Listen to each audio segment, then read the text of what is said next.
Welcome to OBM Unscripted, where the systems get sassy, tech tantrums are tamed, and real talk rules the mic.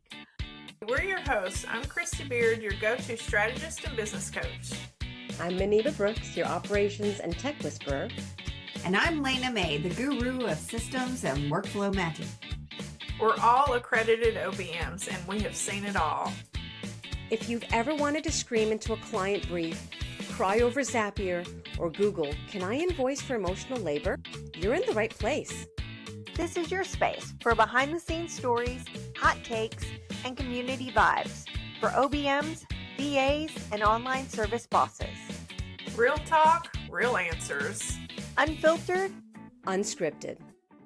Hi, everyone. Welcome to this week's episode of OBM Unscripted. So today we're digging into personality assessments. Some people swear by them. Others, like me, want to throw them in the garbage. So today we're going to look at personality assessments, different types, what people will generally use it for. And maybe we'll get some time to get into the reverse side of it, talking about that may come out of personality tests. So I want to kick it off with Lena. Lena, why do you like personality tests? First and foremost, I think they're fun. I like them because sometimes they point out some things that I don't realize I may be doing in a professional setting. And it gives me the opportunity to learn about why I'm doing that, or how I need to adjust my skill set to maybe not come off so abrasive or soften the blow, so to speak, with a different personality type. And lately I've been through quite a few. I took a very long assessment test for Keller Williams, and I just took like a brain mapping assessment test too. And man, it has been just like a month of assessment tests for me. Do you have a favorite that you like to refer to most often? I really love the one that Keller Williams put together because it takes your behavioral traits and modifies that with how you problem solve. But they will literally give you like 80 images to problem solve out, and then give you like 2 different sets of Lego blocks. Are they the same or are they different? And then it almost literally mind maps you on how you just solved that problem. And then it kind of spits out all this other stuff. And I would say it's about 95% right on with how my personality and behavioral traits work in a business setting. So that's why I like that one for a business. DISC is the one I probably go to most for trying to understand, okay, this is how I need to approach this person. And I like to think of everybody in a DISC profile as a superhero because, I'm a nerdy superhero kind of girl. And if I can associate them with a superhero, I know how to interact. That's amazing. Christy, I know you use some DISC profiles in some way, shape, or form in your business. Tell me about that. Do. And I actually combined my DISC profile output with a customized ChatGPT configuration. So I use it in my process to find out if a client is a good fit. And I have my intake form. I guess I'm giving all my secrets away, but my intake form is set up in a way that allows me to see how compatible we are based on the answers that they give. But I think I do that just to give me a little bit of insight because over the years, if you're working with somebody and your personalities are a conflict, it makes the whole project harder to work on and to get through. And so I do it for more of I want to be a good fit for them as well, because I know my DISC profile and I am 45% dominant. And I know that is not a good fit for a lot of people because I'm no fluff. I tell it like it is, and not everybody can handle that. And so by having the intake process how I do, it allows me to know ahead of time what the tendencies are for a potential client, and it helps me to adjust. So it's really more about me keeping myself in check than it is finding out the nitty-gritty, so to speak, of a potential client. Just knowing my personality is very strong, and I want to make sure that I don't hinder a possible relationship off the bat because I don't understand where they're coming from. So it's more of a helping me to see them and where they're at and me adjusting. So I love it. I use it for that, but I also use it in my marketing because I want my personality to come out in my marketing as well. Even though I'm an introvert through and through, once you get to know me, I won't be quiet. And so I've always said I'm like an introverted extrovert because I do love people and I love to get together and interact and all of that, but it takes a lot out of me. So I still revert to the introvert part of it, but it's been super helpful for me and just doing that alone. For people listening who aren't familiar with the disc, either one of you can take this one. Can you give me a quick 30-second primer on what it is and what the 4 types are? DISC actually stands for dominance, influence, steadiness, and conscientiousness. And then it pulls those 4 things into multiple profiles. You could just be one, or you could be a combination of 2, 3, and 4. So what these profiles do is tell you how you lead in conversations and how someone can best communicate with you based on that assessment. Yeah, so just to break it down a little bit, like dominance would be something like directness, results-oriented, firm, strong-willed, forceful. Influence would be more like outgoing, enthusiastic, optimistic, high-spirited, and lively. Steadiness would be like even-tempered, accommodating, patient, humble, tactful. And then conscientiousness would be like analytical, reserved, precise, private, and systematic. So that's kind of a breakdown of what each one would kind of include or what they look at or what it means. When we talk about use cases for personality profiles like the DISC, of course, Lena, you mentioned that Keller Williams uses personality profiles as part of their recruitment process. I know when I worked for a large corporation, it wasn't necessarily a personality profile per se, but they did use some type of assessment as a pre-screening tool because this organization that I worked with, or this company that I work with, is a Fortune 100 company, and they're processing thousands of applications per day. It's in the retail space. I mean, retail is that kind of a job where anybody applies, you know, whether you're students or whether you're retired and everybody in between, everybody's applying. So they have high volumes. So I absolutely understand the place that type of assessment has in the recruiting process because it helps pre-screen to an extent, you know, basically some of the qualities that they're looking for in the recruitment process for this retailer. But I also want to get into the cons of personality tests. Because that is absolutely where I am on this side of the fence. Being that both of you enjoy the personality test, use it in your businesses, do you see any cons to the DISC or any other personality tests that are out there? I think for me, I have to be very careful to not put people in a box and see them one way after I know what their personality leans toward. Because for mine personally, I'm dominant. So I'm a direct, results driven, that sort of thing. I'm also strong willed. You know, I want my way. Who doesn't, right? But then I'm also, my second highest would be the conscientiousness. So I'm very analytical, but I'm reserved. I'm precise, but I'm private, and I'm systematic. And so it's, you know, but so knowing those are my 2 highest, I have to be careful to still be open-minded and know my weaknesses as far as looking how I perceive people. So that can definitely be a downside, and people surprise you. I mean, even though those are my 2 highest, that's not me as a whole. And so I have to keep that in mind when I'm with clients or potential clients or with other people around me, that I know what their personality leans towards. I have to just be careful not to put them in a box.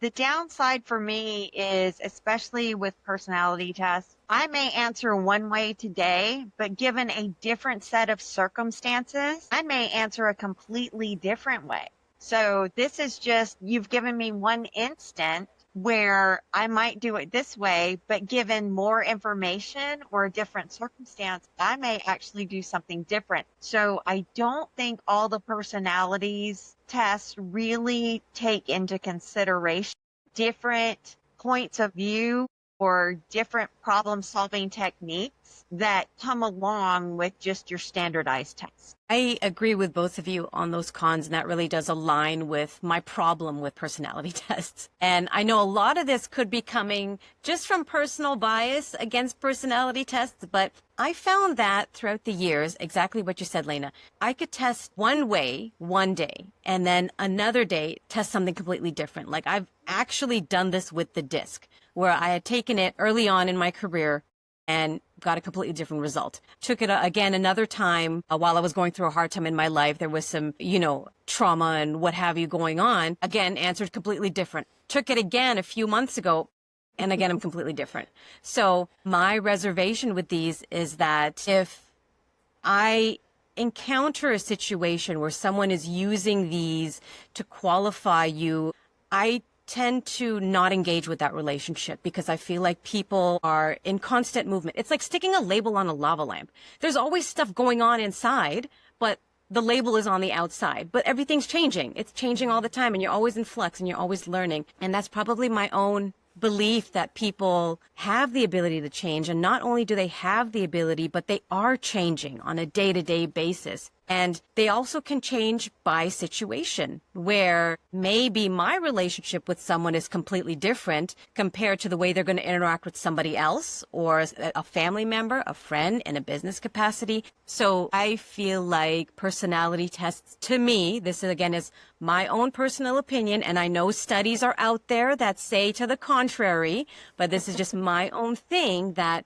sometimes personality tests are used to either justify your own bias or to avoid real communication with somebody. And for me, that's a problem.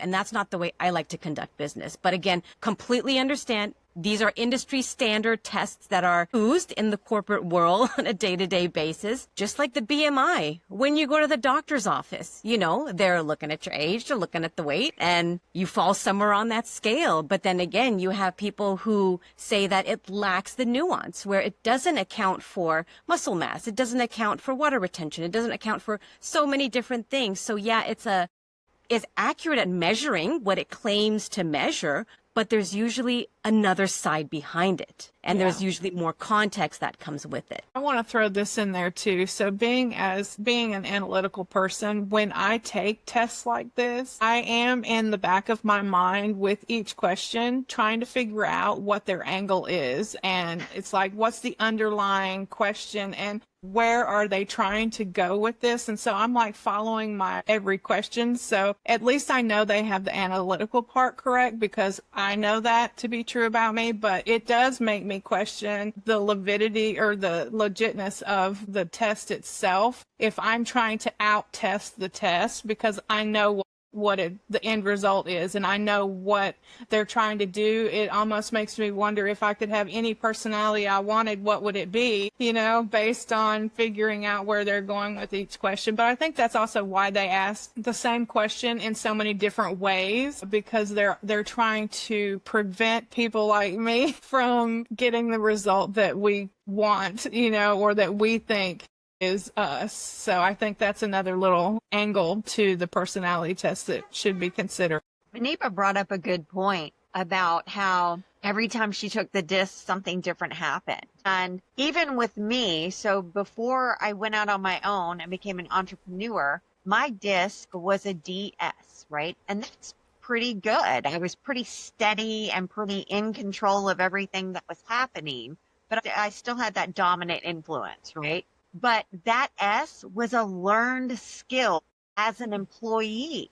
But now as a business owner, I am DI. I am responsible for everything. So my disc completely shifted, because now if it has to do with me, if my name's going on it, if I'm blessing it, then it has got to be almost perfect, or as perfect as I can get it. And that shift, I think if something else happened, I'd probably test a little different. Ask me again to take this in 2 years, and I bet you that disc will change again, just based on we're constantly learning and growing. And those things really do affect those personality profiles. Now, you just made a great point, and I think out of all of them, S for steadiness is the one that has the most things that could be learned, like being even-tempered, accommodating, humble, tactful. We can all learn how to do each one of those things, where being analytical or results driven is more of a true personality trait. You either have it or you don't, or you're this way or you're not. Like, I'm outgoing, but I'm an introvert. I'm not an extrovert, where you're more of an extrovert, and the I is definitely the influence. That's more of an outgoing type of personality, where being analytical or systematic, it's like OCD, which I probably have, but I've never been tested for, probably for a reason, because I don't want the label, but inside I probably know, but those are things I think that they're not necessarily as learned as some of the steady traits could be for the S in the disc profile, for sure. That's a great point that you brought up. I want to ask, how do these personality profiles really kind of filter through the brain of a neurodivergent? So, of course, neurodiversity in and of itself means everybody's brain works differently. So I have met people who are neurodivergent that really love personality tests because it helps them qualify and quantify their reality, and it helps put it into a box so they can understand this in that context. Because a lot of times it's hard to understand, and sometimes you think you get what people are saying, but then it turns out you didn't get what they're saying and you're kind of missing it. So personality tests for someone with that a point of view, they feel like, yeah, this is great. This helps me understand the world. It helps me put everything into boxes. This now makes sense to me. Whereas some neurodivergent people, again, hate being labeled. I don't want that label on me. I'm changing. You can't qualify who I am. I'm something different. And I think through this whole thing, context does matter.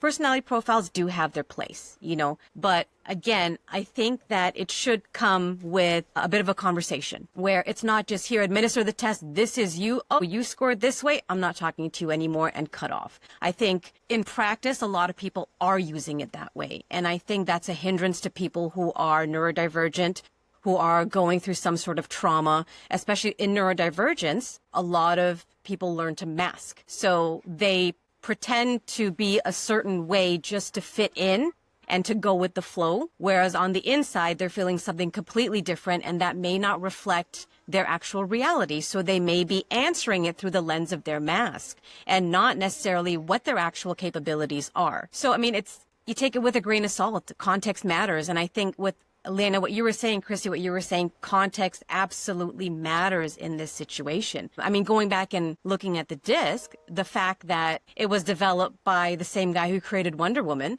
to some people, that's going to be a turnoff to be like, what credibility does this guy have? Like, he's a comic book writer. He was a psychologist, mind you, and then from there, the 4-quadrant model, another psychologist took it, built on it, and then now in recent years, business coaches have taken on it and built on that, and, it's gone through a bit of an evolution since then. But again, it's like when you look at even things that are in the DSM, like, which is the manual that mental health professionals use for diagnosing people. Hysteria used to be a thing for women. Women got diagnosed with hysteria all the time for just being too emotional. And at that point in time, that was seen as a negative. And unfortunately, women were stuck in mental institutions because of this. There's a whole documentary out there. So if you're interested in this topic, quick Google search, you'll find some really interesting things about this conversation, because it's quite interesting. Everything's always changing. It's always changing. The DSM has gone through 5 different revisions where things have been taken out, updated, condensed. As our understanding of people continues to grow, the criteria changes, the goalposts are moved. So again, take it with a grain of salt, because it could be useful in some instances, but in other instances, maybe it's not that useful. It is, after all, a tool. And again, disclaimer, this is 100% my own feeling on it. I'm not backed by any research or science. This is just how I feel about them. Maybe that's a good disclaimer for all of us. I mean, we do not teach the DISC assessment. It's just a tool that we use. Neva, you brought up a good point that I think would be a good question. You said to integrate the DISC with a conversation. What are some conversation or questions that are missing when people go through that DISC profile? Now, I can't analyze the disc as it stands because it's had so many different iterations and which provider you go through, they're asking different questions. But I feel like with any assessment, not just the disc, if my own recommendation, again, this is just my personal opinion, is that if you're using these tools and then you come up with a result, I feel like it may help to have a conversation with the person to say, okay, look, thanks for taking the tool. Here's the result. This is what it says. Let's discuss, and kind of leave it open forum, because I feel like you may learn more context behind why this generated this type of answer. And then when you start asking questions, you start learning more about the person, and maybe they are a control freak because everything else in their life is spinning out of control. Maybe that's something else to consider, where it's not that they're wired to be a control freak. It's just at this point in time, XYZ is happening. So maybe they need additional support, get them through that, and then it might change. I just feel like it should always come with context. And I know people put these assessments in place because they're trying to save time and they're trying to find a specific personality type. And I know having the additional conversation adds to that time. So again, I don't know what the fix is because I don't personally use these tools in my business. And I feel like connecting one-on-one and working with people as they are, you know, at some point, you may reach a point where you feel like the relationship isn't working.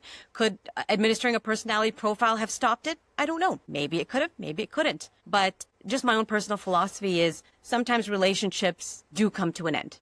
And if that's a good transition point for the people involved, great. It's okay. Things happen, people grow, people move on. And sometimes it'll keep continuing and you'll just keep on keeping on and have good results with the person you're interacting with. So again, to me, I guess in a nutshell, context does matter, but at your discretion.